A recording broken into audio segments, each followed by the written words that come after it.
जय हिंद दोस्तों, मैं उमेश कुमार स्वागत करता हूं आप सभी का आपके अपने YouTube channel all to all में। जैसा आप सभी को मालूम है कि एसएससी सीजीएल के एग्ज़ाम चल रहे हैं, तो आज इसकी 7 दिसंबर की थर्ड शिफ्ट का एग्ज़ाम भी समाप्त हो चुका है।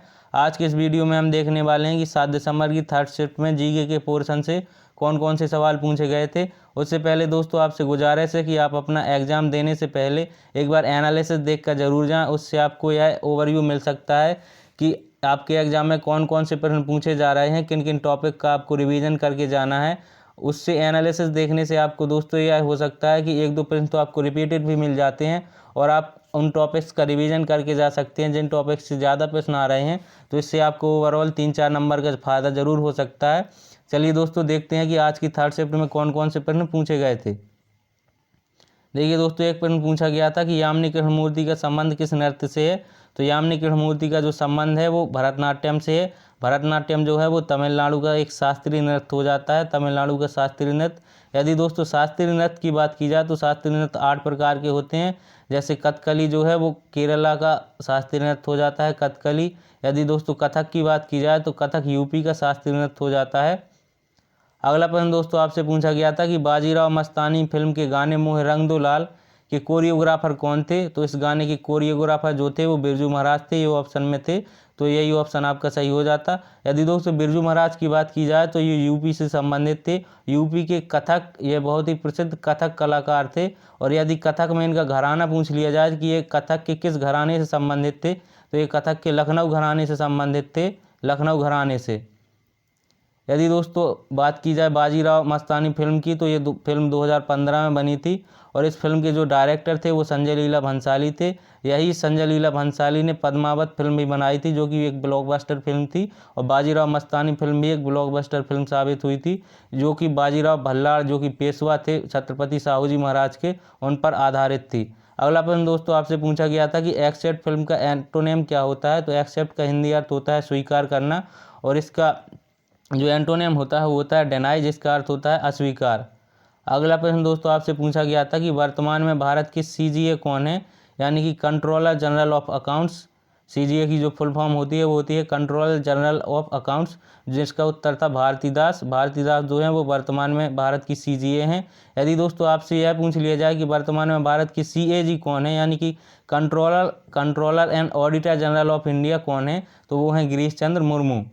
वारेन हेस्टिंग्स किस वर्ष भारत का गवर्नर बना था। तो वारेन हेस्टिंग्स जो था वो 1772 ईस्वी में भारत का गवर्नर बना था, और जो कि 1772 से 1774 तक भारत का गवर्नर बना था। 1774 में दोस्तों क्या हुआ था कि भारत के गवर्नर का नाम बदल करके भारत का गवर्नर जनरल कर दिया गया था। तो भारत का प्रथम जो था वो गवर्नर जनरल वो वारेन हेस्टिंग्स ही था, जो 1774 से 1785 तक रहा। इसी के समय में दोस्तों रेगुलेटिंग एक्ट पारित हुआ था, जिसे एक्ट ऑफ सेटलमेंट के नाम से जाना जाता है। इसी रेगुलेटिंग एक्ट के तहत 1774 में सुप्रीम कोर्ट की स्थापना की गई थी कोलकाता में, तो इन्हें भी आप याद रखिएगा।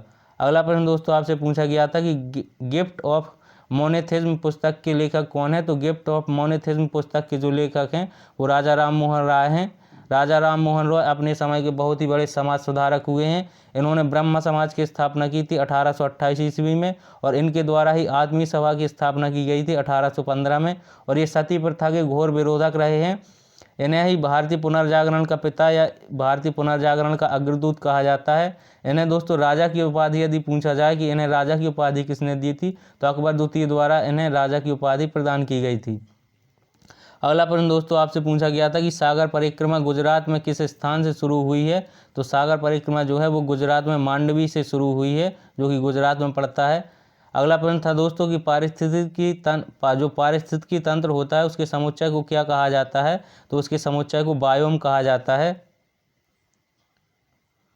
अगला प्रश्न था दोस्तों कि अंडर 19 वर्ल्ड कप 2022 के फाइनल मैच में मैन ऑफ द मैच कौन थे। तो अंडर 19 वर्ल्ड कप 2022 के फाइनल मैच में मैन ऑफ द मैच जो थे वो राज बाबा थे, राज बाबा। यदि दोस्तों प्रश्न आपसे यह पूछ लिया जाए कि अंडर 19 वर्ल्ड कप 2022 के फाइनल में मैन ऑफ द सीरीज कौन थे, यानी कि फाइनल में नहीं, अंडर 19 वर्ल्ड कप 2022 में मैन ऑफ द सीरीज कौन थे, तो मैन ऑफ द सीरीज जो थे वो डेविड ब्रेविस थे, जो कि साउथ अफ्रीका के बल्लेबाज हैं। और फाइनल मैच में मैन ऑफ द मैच राज बाबा थे, जो कि भारतीय बल्लेबाज हैं। और यदि दोस्तों आपसे यह पूछ लिया जाए कि अंडर 19 वर्ल्ड कप 2022 किसने जीता है, तो यह इंडिया द्वारा जीता गया है। इंडिया द्वारा इंग्लैंड को हरा करके इसे जीता गया है। और यदि दोस्तों आपसे यह पूछ लिया जाए कि अंडर 19 वर्ल्ड कप 2022 में भारत की कप्तानी किसने की है, तो यश ढोल द्वारा इसकी कप्तानी की गई है। ये भारत के 5वें कप्तान बने हैं जिन्होंने अंडर 19 वर्ल्ड कप को जीता है। अगला प्रश्न दोस्तों आपसे यह पूछा गया था कि गंगा नदी की मुख्य धारा कौन सी है, तो गंगा नदी की मुख्य धारा जो है, गंगा नदी की मुख्य धारा कौन सी है, तो गंगा नदी की मुख्य धारा भागीरथी है।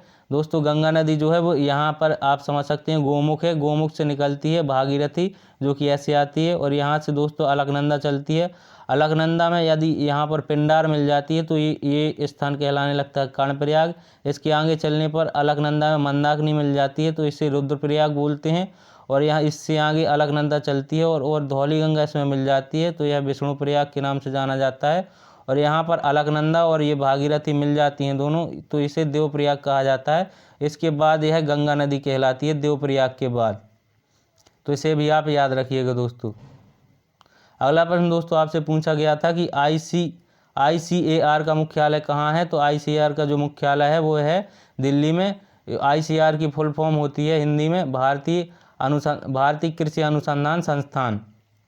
इसकी स्थापना जो की गई थी 1905 में लॉर्ड कर्जन के समय में पूसा नामक स्थान पर बिहार में की गई थी। तो इसलिए आप देखते हैं दोस्तों कि पूसा RS10 यानी कि ये जो फसलों के प्रकार होते हैं, फसलों की किस्में होती हैं, उनमें पूसा जरूर आगे लगा होता है। तो ये जो पूसा स्थान है बिहार में, यहाँ पर इसकी स्थापना की गई थी 1905 में भारतीय कृषि अनुसंधान संस्थान की। तो उसी नाम से फसलों की किस्मों के आगे पूसा लगा होता है। और ये जो बिल्डिंग थी पूसा की बिहार में, ये 1905 में इसकी स्थापना की गई थी। उसके क्षतिग्रस्त होने के बाद 1929 में इसका मुख्यालय बनाया गया था दिल्ली में। तो वर्तमान में इसका मुख्यालय जो है वो दिल्ली में है। अगला प्रश्न दोस्तों आपसे पूछा गया था कि सिटीजन अमेंडमेंट एक्ट लोकसभा में कब पारित हुआ, तो सिटीजन अमेंडमेंट एक्ट यानी कि नागरिकता संशोधन विधेयक जो था वो 10 दिसंबर 2019 को पारित हुआ था लोकसभा में और 11 दिसंबर 2019 को पारित हुआ था राज्यसभा में। और इसे 12 दिसंबर 2019 को राष्ट्रपति द्वारा इस पर हस्ताक्षर कर दिए गए थे। और यदि आपसे यह पूछ लिया जाए कि सिटीजन अमेंडमेंट एक्ट लागू कब हुआ, तो यह 10 जनवरी 2020 से प्रभाव में है यानी कि लागू है। अगला प्रश्न दोस्तों आपसे पूछा गया था कि बिस्मिल्लाह खान पुरस्कार किस वर्ष चालू किया गया, तो बिस्मिल्लाह खान जो पुरस्कार है वो 2006 में चालू किया गया। यह 40 वर्ष से कम के शहनाई वादकों को दिया जाता है। दोस्तों आप जानते होंगे कि भारत लाल किले पर सबसे पहले 1947 में बिस्मिल्लाह खान द्वारा आज़ादी के पर्व पर शहनाई बजाई गई थी, तो उन्हीं की याद में यह पुरस्कार दिया जाता है। तो दोस्तों ये थे 3rd शिफ्ट में पूछे गए सभी प्रश्न। आशा करते हैं वीडियो आपको पसंद आया होगा। यदि वीडियो दोस्तों आपको पसंद आया हो तो चैनल को सब्सक्राइब जरूर करें और वीडियो को लाइक करें। धन्यवाद दोस्तों।